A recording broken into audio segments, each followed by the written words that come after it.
Chapter 8 Surveys His Position. I mentioned before that I had a great mind to see the whole island, and that I had travelled up the brook, and so on to where I built my bower, and where I had an opening quite to the sea on the other side of the island. I now resolved to travel quite across to the seashore on that side;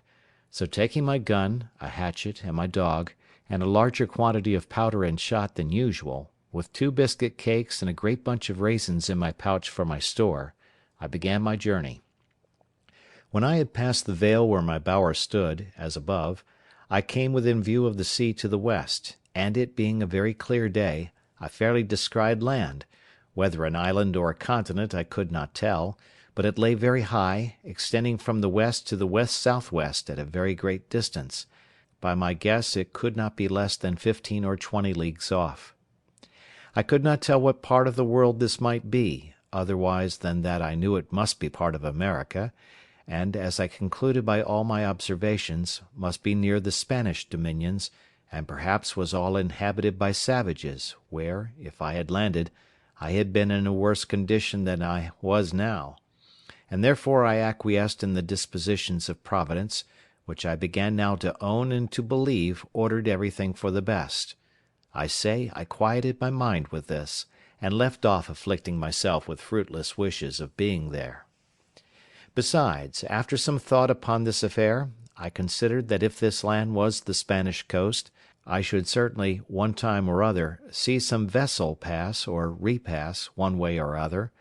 but if not, then it was the savage coast between the Spanish country and Brazil's, where I found the worst of savages, for they are cannibals or man-eaters, and fail not to murder and devour all the human bodies that fall into their hands. With these considerations I walked very leisurely forward. I found that side of the island where I now was much pleasanter than mine, the open or savannah fields sweet, adorned with flowers and grass, and full of very fine woods. I saw abundance of parrots, and fain I would have caught one, if possible, to have kept it to be tame, and taught it to speak to me. I did, after some painstaking, catch a young parrot, for I knocked it down with a stick, and having recovered it, I brought it home; but it was some years before I could make him speak. However, at last I taught him to call me by name very familiarly; but the accident that followed, though it be a trifle, will be very diverting in its place.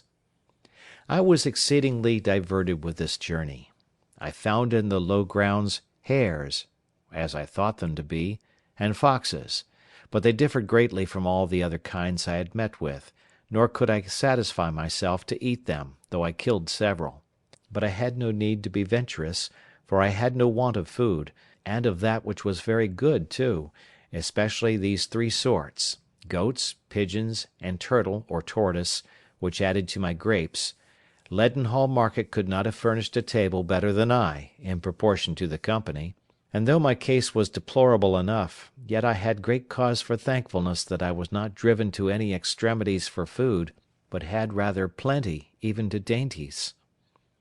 I never travelled in this journey above 2 miles outright in a day, or thereabouts; but I took so many turns and returns to see what discoveries I could make, that I came weary enough to the place where I resolved to sit down all night,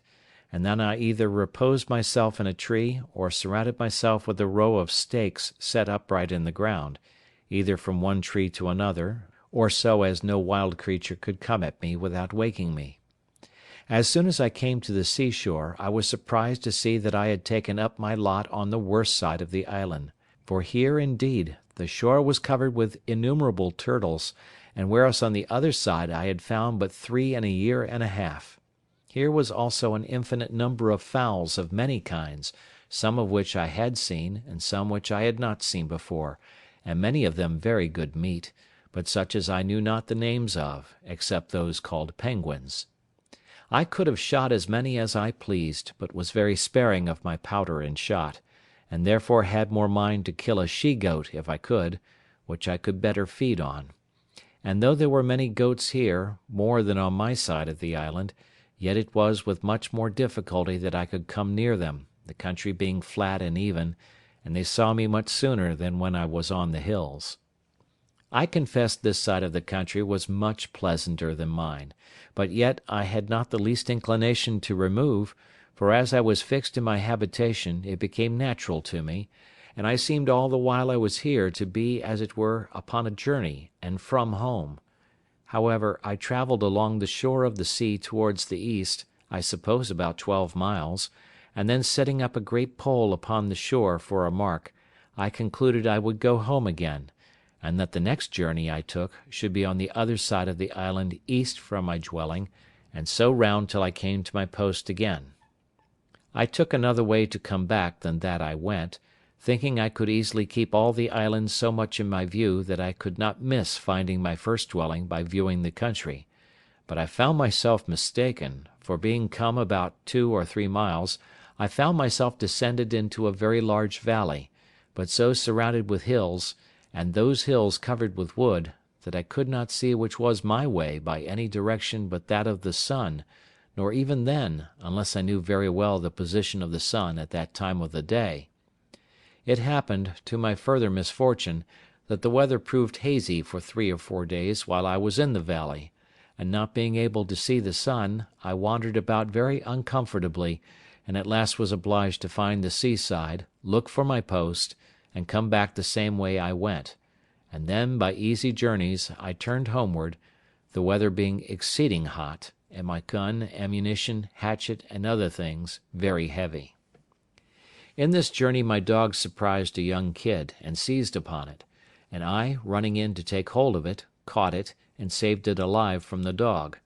I had a great mind to bring it home if I could, for I had often been musing whether it might not be possible to get a kid or two, and so raise a breed of tame goats, which might supply me when my powder and shot should be all spent. I made a collar for this little creature, and with a string, which I made of some rope yarn, which I always carried about me, I led him along, though with some difficulty, till I came to my bower, and there I enclosed him and left him, for I was very impatient to be at home, from whence I had been absent above a month. I cannot express what a satisfaction it was to me to come into my old hutch, and lie down in my hammock bed. This little wandering journey, without settled place of abode, had been so unpleasant to me, that my own house, as I called it to myself, was a perfect settlement to me compared to that, and it rendered everything about me so comfortable, that I resolved I would never go a great way from it again while it should be my lot to stay on the island.